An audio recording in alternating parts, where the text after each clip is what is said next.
Assalamualaikum warahmatullahi wabarakatuh. Selamat datang kawan-kawan semua di channel Riam Biru. Terima kasih banyak untuk kawan-kawan semua yang sudah berkenan hadir di channel ini. Dan kali ini ada satu cerita datang dari Mas Ibnu di Brebes. Mas Ibnu menceritakan tentang satu kejadian horor yang pernah dialaminya sekitar tahun 2007. Jadi pada saat itu Mas Ibnu punya, ya sekarang juga masih punya seorang kakak gitu ya, namanya Mbak Aryati. Cuman di tahun 2007 tersebut, Mbak Aryati itu bekerja di sana, di Jakarta. Dan suaminya juga di sana ya, suami istri.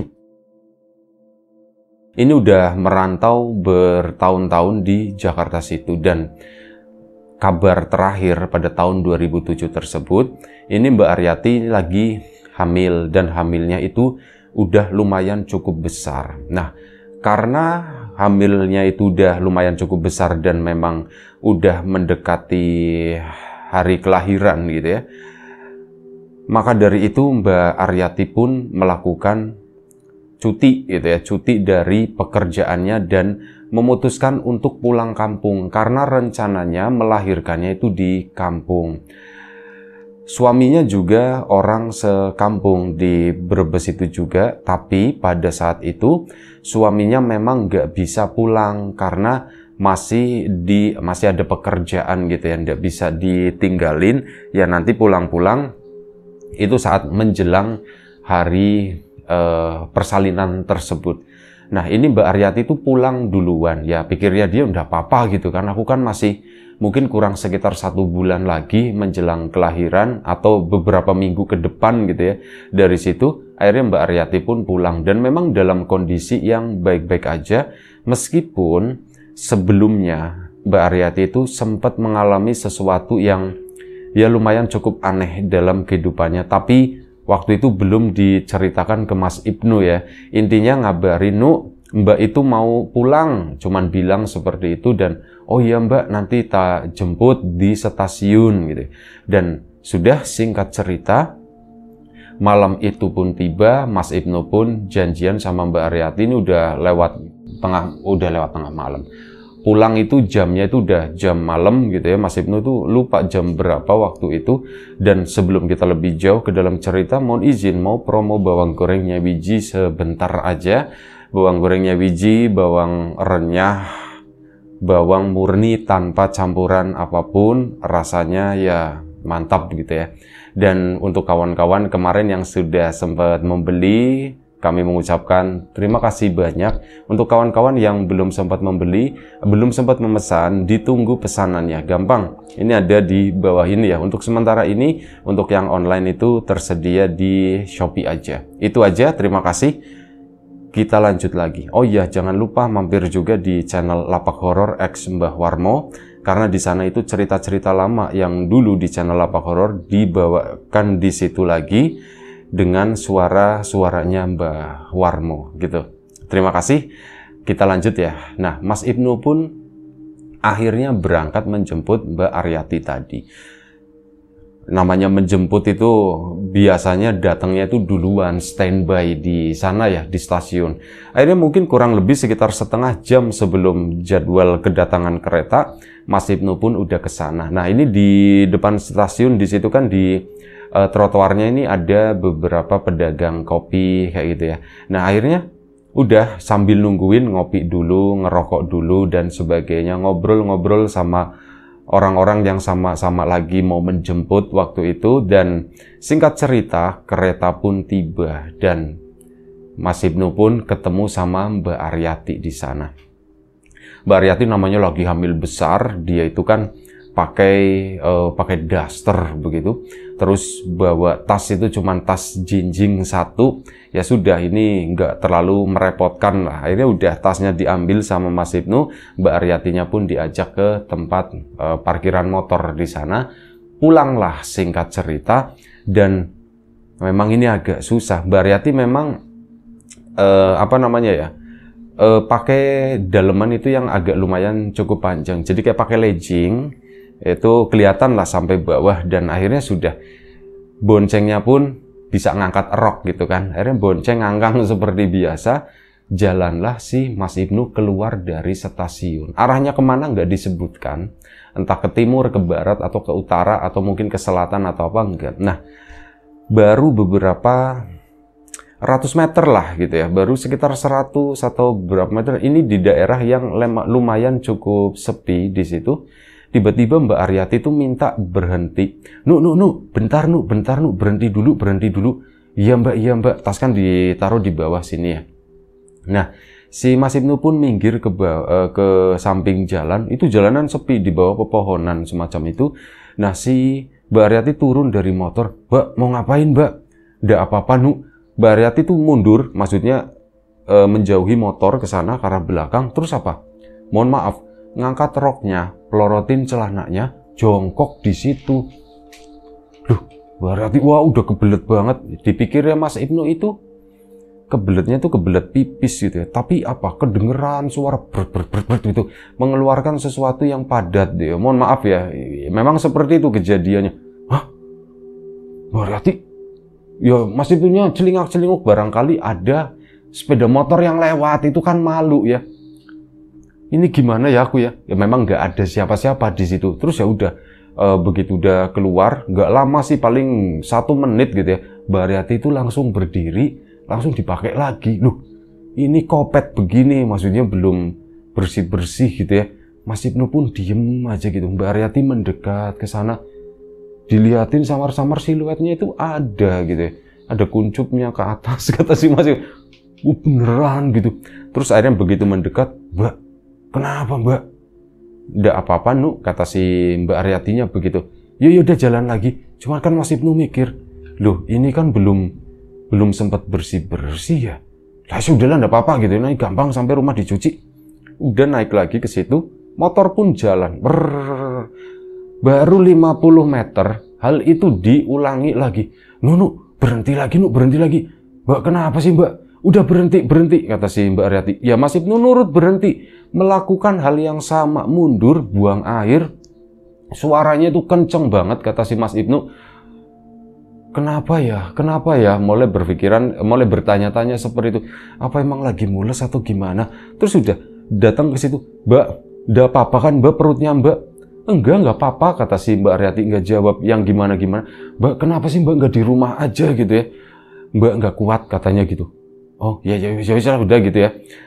Tapi memang selama adegan tersebut, Mas Ibnu itu nggak menemukan satu orang pun yang lewat di jalanan sana. Jalanan itu sepi, dan biasanya itu jam kepulangan kereta ya ada aja lah orang yang sama-sama ngejemput, sama-sama ngelewatin rute yang sama, meskipun itu rute yang sepi gitu. Rumah itu masih lumayan cukup jauh, tapi ya begitu, nggak ada siapapun malam itu. Dan ya ini merupakan ya suatu ketenangan juga, alhamdulillah nggak ada siapapun gitu kan. Akhirnya jalan lagi, baru sekitar mungkin 100 meter dari itu ya jarak antara stasiun ke rumahnya si Mas Ibnu tadi mungkin sekitar 4 km. Jadi masih lumayan cukup jauh ya, baru berapa ratus meter dari stasiun. Diulangi lagi seperti itu. Buang air lagi ketiga kalinya itu masih di daerah yang sepi tersebut. Mas Ibnu pun, Mbak, ini kenapa nggak diberesin aja sih Mbak? Terus, itu Mbak, bersih-bersih gitu ya. Alah udah ribet kata si Mbak Aryatinya. Udah jalan lagi ke sana, dan kali ini tuh apa? Memasuki area perkampungan yang mulai banyak rumah di pinggir-pinggir jalan seperti itu. Cuman kondisinya memang udah sepi waktu itu. Lagi-lagi Mbak Aryati itu begitu turun, dan Mas Ibnu itu ada kekhawatiran, soalnya kan apa? Mbak Aryati itu lagi hamil besar ya. Nanti jongkok berdiri.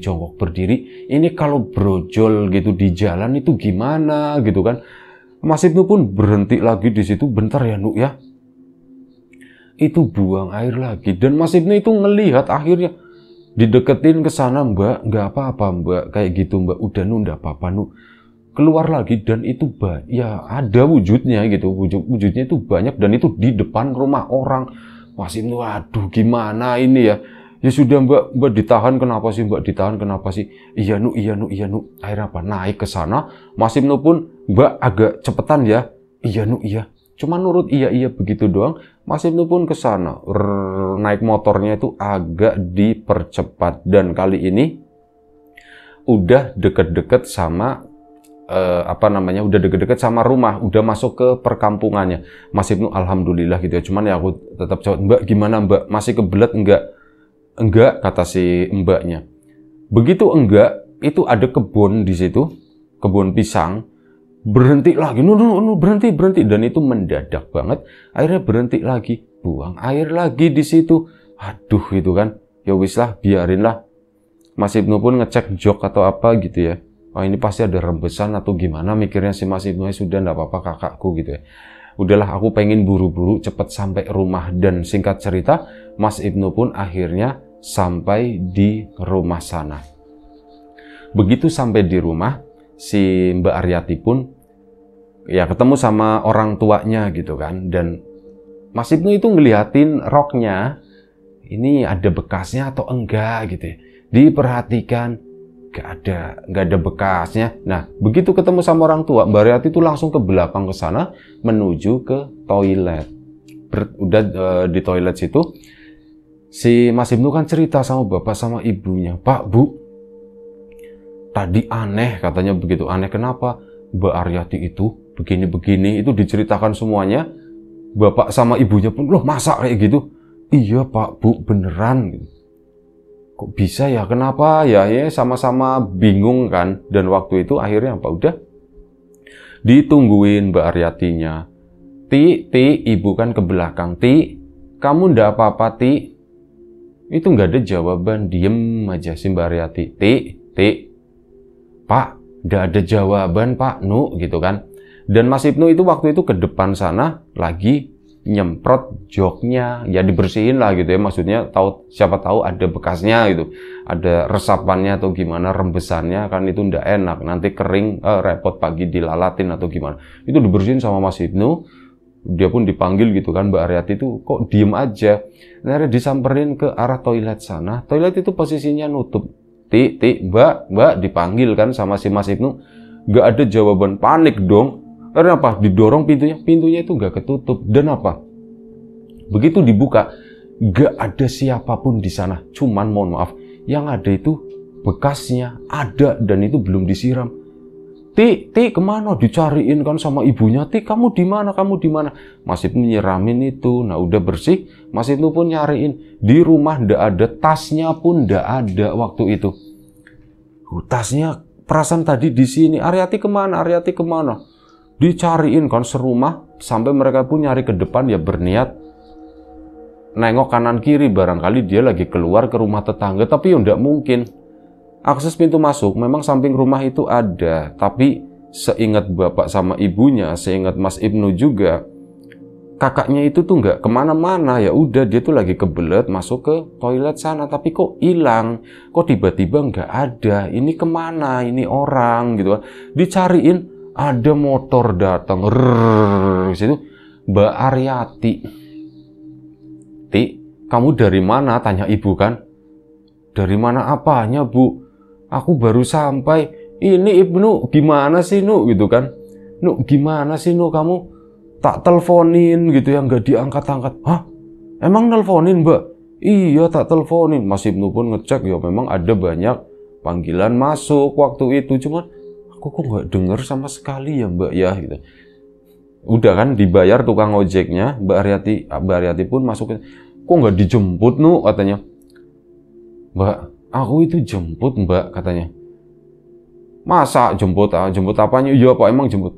Tanya sama bapak sama ibu. Cuman ya Mas Ibnu waktu itu menjelaskannya pun sambil agak sedikit bengong. Kok bisa ya? Pak, Bu, gimana? Iya, Ti, orang kamu tadi udah pulang, kata si ibunya. Terus, Mbak berdiri sebentar, kata si itu. Diliatin kan bagian roknya. Mbak, tadi sempat buang air nggak di jalan? Buang air apaan, Ya buang air di jalan gitu. Aneh-aneh aja, kata si Mbak Aryati. Udah akhirnya Mbak Aryati pun ganti pakaian gitu ya. Nah sudah sempat ngobrol-ngobrol dulu di sana. Ini cerita, Mbak, tadi aku tuh jemput, Mbak, sumpah, Mbak, tak boncengin. Terus ya itu setiap berapa puluh meter minta berhenti, Brut. berapa puluh meter minta berhenti, brut, kayak gitu terus Mbak. Lah nggak mungkin, kata si Mbak Aryati. Ti, bener, hal itu dikuatkan oleh bapak sama ibunya Mas Ibnu. Karena apa? Mereka tuh menyambut kepulangannya si Mbak Aryati tadi. Ti, kamu itu udah pulang tadi, bapak sama ibu itu. Ya orang lihat kamu masuk ke sini naruh tas, terus kamu ke belakang sana ke toilet. Ditungguin, tak panggil-panggil, kamunya hilang. Ini kita tadi di depan itu nungguin kamu, nyariin kamu lebih tepatnya ya. Itu ke situ dan ada bekasnya. Ya Nu ya, iya udah bekas, mana bekas? Udah tak siram Mbak, kata si Mas gitu kan. Cuman ya itu tadi Mbak Aryati, kok aneh begitu ya. Mbak beneran Mbak, tapi aku udah jemput Mbak. Iya enggak apa-apa gitu kan. Kalaupun memang ini beneran terjadi, kok aneh, kata Mbak Aryati. Jadi sebelumnya itu ada kejadian juga di sana, di Jakarta sana, di rumahnya Mbak Aryati. Nah, itu kan rumah ngontrak gitu ya. Nah, suaminya belakangan itu juga lagi sakit waktu itu, cuman sekarang udah mulai baikan. Kemarin itu kan habis libur sakit, makanya itu tadi nggak bisa nganterin pulang, soalnya nggak enak gitu kan sama orang-orang kantor, baru masuk nanti izin lagi atau gimana. Dan akhirnya sudah Mbak Aryati pun cerita mengenai itu tadi, kejadian-kejadian aneh. Jadi suaminya itu semasa dia lagi sakit, kan Mbak Aryati masih berangkat kerja ya. Nah, semasa sakit itu Mbak Aryati itu pulang siang-siang, cuman Masnya kan suaminya itu lagi tiduran di kamar, dan Mbak Aryati lewat ke sana. Ti, kamu udah pulang? Iya Mas. Terus menuju ke belakang sana ke toilet. Suaminya pun bangun penasaran, kenapa ini kok tumben jam segini udah pulang siang hari. Ya kedengeran lagi buang air di situ di toilet tadi. Cuman apa kata suaminya? Ditungguin. Kok nggak kelar-kelar, kok nggak keluar-keluar, dan mohon maaf dicek sama suaminya itu ada bekasnya.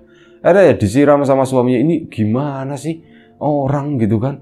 Ya akhirnya suaminya nggak bisa ngapa-ngapain. Akhirnya telepon kan si Mbak Aryati tadi, Ti, kamu gimana sih gitu ya? Pulang, pergi lagi nggak bilang-bilang, malah cuma ninggalin kayak gitu, nggak disiram. Apa sih Mas gitu? Mbak Aryatinya kan, apa sih Mas, orang aku udah pulang atau apa? Nah itu sempat ribut sedikit di sana, sampai akhirnya Mbak Aryati pulang ke rumah ke situ, Mas, aku itu enggak sumpah gitu ya. Jadi kejadian seperti ini itu sebelumnya itu udah terjadi di Jakarta sana. Yang bikin penasaran itu adalah kenapa kok bisa seperti itu? Bahkan apa? Suaminya sendiri sewaktu masih sakit itu ngelihat Mbak Aryati pulang, nggak cuma sekali, karena suaminya kan istirahat 3 hari ya. Selama 3 hari itu, ngelihat Mbak Aryati itu mondar-mandir di dalam rumah sana. Cuman begitu dikejar, ya ndak ada. Sama apa, suaminya itu sering ngedengar, mohon maaf, kayak suara kentut. Ya, seperti itulah, sering mendengar suara kayak tadi. Dan kok sering banget ya suara kayak gini ya. Cuman, dari segi bau itu ndak ada sama sekali, hanya suara-suara begitu doang. Dan akhirnya sudah. Ini semalam sebelum Mbak Aryati pulang. Mas suaminya kan udah sehatan gitu ya. Nah ini Mbak Aryati kan lagi packing dan sebagainya biar besok itu nggak terlalu ribet lah. Malam itu packing, udah selesai kan si Mbak Aryati, terus udah tidurlah, istirahat. Nah saat lagi istirahat, ini suaminya mendengar ada di belakang sana, di toilet, kayak ada aktivitas jeblak, kayak orang lagi bersih-bersih di sana. Siapa itu di belakang? Jangan-jangan yang itu, yang suka itu kan? Nah suaminya karena udah sehat, aku penasaran, mau tak tengokin, mau tak lihat. Dan di situ suaminya itu melihat. Yang dilihat oleh suaminya itu, dia tuh langsung lari masuk ke dalam kamar gitu kan. Sampai Mbak Aryati itu juga kebangun, dan ya itu yang dilihat oleh suaminya tadi itu bukan sosok yang mirip sama Mbak Aryati, tapi lebih ke sosok berbulu, ya mungkin dikenal oleh orang-orang itu sebagai sosok genderuwo di sana, gede banget. Astagfirullahaladzim, kata suaminya kan. Nah dari situ merupakan suatu keputusan yang baik, kata suaminya. Iya, Ti, mending kamu pulang aja gitu ya. Kenapa, Mas? Aku tadi ngelihat ada sosok begini di kamar mandi dan aku yakin yang suara buang air, suara apa itu ya, itu kayaknya sosok tadi, sosok yang suka ada suara kentut atau apa, kata suami itu. Udah, mending kamu pulang aja, soalnya kamu lagi hamil, takutnya tuh kenapa-kenapa. Iya Mas, iya Mas. Akhirnya sudah malam itu tidur, suaminya tuh begadang, ya begadang-begadang cuman berapa jam, mata nggak kuat juga, akhirnya tidur. Ya sudah, malam itu alhamdulillah nggak terjadi apa-apa. Keesokan harinya, sore hari itu Mbak Aryati pun naik kereta pulang ke Brebes sana. Yaitu ada kejadian semacam itu yang diceritakan, dan ini bingung kok sampai sini masih ada kejadian seperti itu. Ini lagi cerita-cerita, tiba-tiba di toilet belakang sana ada suara itu orang buang angin, tapi suaranya tuh gede banget ya, dem gitu ya, bunyinya seperti itu. Ya pada diem semuanya. Si Mas Aziz sendiri juga takut gitu ya. Akhirnya apa? Dia pun, namanya Mas Aziz atau siapa tadi? Bener Mas Aziz kalau nggak salah. Itu ke belakang, takut-takut ke belakang dianterin sama bapaknya.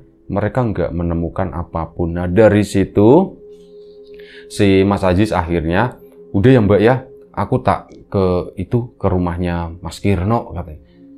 Mau ngapain, Jis?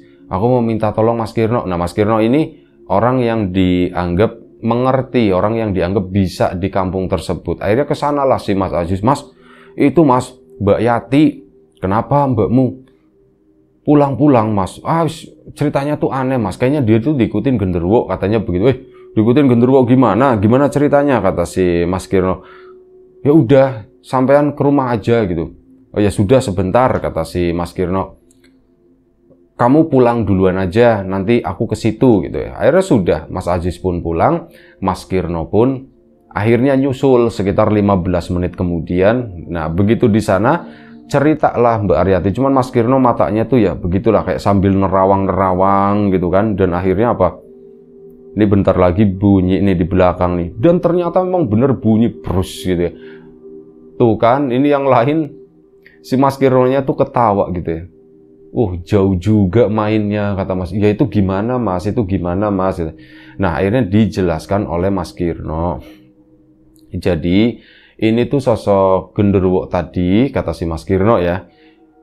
Ini penunggu rumah sana. Dia itu tinggalnya tuh di atas, di atap, di wuwungan, katanya di situ. Cuman ya ini karena Yati emang lagi hamil begitu, dia pun tertarik. Dia itu penasaran, cuman ya itu tadi kebiasaan si sosok ini itu tuh memang suka begitu, suka buang air atau apa. Nah Mas Aziznya kan, nah Mas kalau tinggalnya di atas buang air nanti berarti di langit-langit itu banyak. Enggak, dia tuh buangnya enggak di situ biasanya, dia tuh buangnya ke belakang sana. Ya namanya sosok seperti itu ya suka-suka dia, ini kan memang lagi gangguin, lebih tepatnya tuh seperti itu. Dan dia itu ikut ke sini. Loh kalau ikut ke sini nanti gimana Mas? Dan enggak apa-apa, bentar, kata si Mas Kirno. Dan ini ya Yati, bapak sama ibu di kamar aja, katanya begitu. Dan Aziz temenin saya di sini. Iya Mas, emang mau ngapain Mas? Udah enggak apa-apa, ini lampu dimatikan semuanya. Cuma nanti di kamar aja yang dinyalain gitu, yang ada Yatinya. Ada ketiga orang itu, Mbak Yati sama orang tuanya masuk ke dalam kamar. Ini Mas Aziz sama Mas Kirno berada di ruang tamu. Lampu dimatikan, cetrak. Semuanya kecuali kamar tersebut. Itu kan akhirnya ada cahaya, sedikit cahaya itu dari angin-angin ya keluar. Mas Aziz pun nunggu duduk di situ gitu kan. Dia takut-takut, Mas aku ngapain di sini Mas? Udah enggak apa-apa, kamu nemenin aja di sini. Dan bener aja, Mas Kirno itu diem aja kayak orang lagi melakukan sebuah ritual. Dan sekitar perasaannya tuh lama gitu ya, padahal itu baru 5 menit lah. Setelah 5 menit si Mas Aziz samar-samar itu ngelihat di arah belakang sana yang menuju ke arah WC dan kamar ini, pokoknya menuju ke rumah bagian belakang di situ. ada satu sosok itu gede, lebih sedikit lebih tinggi dari ukuran orang normal ya. Cuman itu tadi badannya tuh kayak gemuk dan itu tuh bulu semuanya. Si Mas Kirno diem aja begitu kan. Setelah beberapa saat, Mas Aziz cuman liatin, cuman takut gitu nunduk begini. Si Mas Kirno pun ngomong, udah yuk pulang ke sini, kalau enggak tak cariin rumah baru. Jangan di sini tuh ndak enak. Ada Aziz, katanya bilangnya begitu. Mas Aziznya kok asem, aku kok dibawa-bawa, kata si Mas Kirno, kata si Mas Aziznya. Lalu akhirnya begitukan dan si Mas Kirno pun melangkah bangun menuju ke depan. Nggak ada instruksi, Jis ikut atau gimana. Akhirnya Mas Aziz pun diem aja di situ kan. Mas Kirno ke belakang ke sana. Nah begitu di belakang ini kedengeran ada suara kedebak begitulah, kayak orang lagi berantem atau apa. Dan nggak lama setelah itu Mas Kirno pun keluar. Nah saat udah keluar, Jis anterin saya, katanya. Udah nih lampunya nyalain lagi, terus anterin saya yuk. Iya mas. Cepetan, kata si Mas Kirno begitu. Iya mas, iya cepetan. Akhirnya dianterin si Mas Kirno tadi naik motor menuju ke suatu tempat. Ya di situ ada tanah kosong kayak tanah kebun, ada pohon-pohon besar juga di sana. Jis, di sini Jis. Berhenti sini mas. Iya berhenti di sini. Akhirnya sudah berhenti di situ. Si Mas Kirno pun turun dari sepeda motornya. Dia tuh kayak ya melakukan ritual-ritual lagi lah, nggak dijelaskan sama Mas Aziz. Dan akhirnya sudah Mas Kirno, udah Jis, udah mas, udah yuk pulang yuk. Akhirnya pulanglah mereka. Jis jangan ngeliat kesepion, kata si itu. Iya mas. Mas Aziz pun nggak ngeliat kesepion, nurut, cuman nanya apa yang terjadi mas. Udah itu udah tak buang di situ. Emang nggak ngikut lagi ya mas ya? Enggak lah, kalau udah dibuang di sana, dia udah dikasih rumah ya sudah, dia tuh nggak bakalan ngikut lagi sampai ke rumah. Oh gitu mas. Terus Mbak Aryatinya nggak apa-apa, udah tenang aja, itu cuman lah itu kelasan kecil, kata si Mas Kirno begitu. Mas Kirno sakti juga ya. Dan akhirnya sudah pulanglah mereka ke rumah. Mas Kirno pun dianterin, dikasih sesuatu.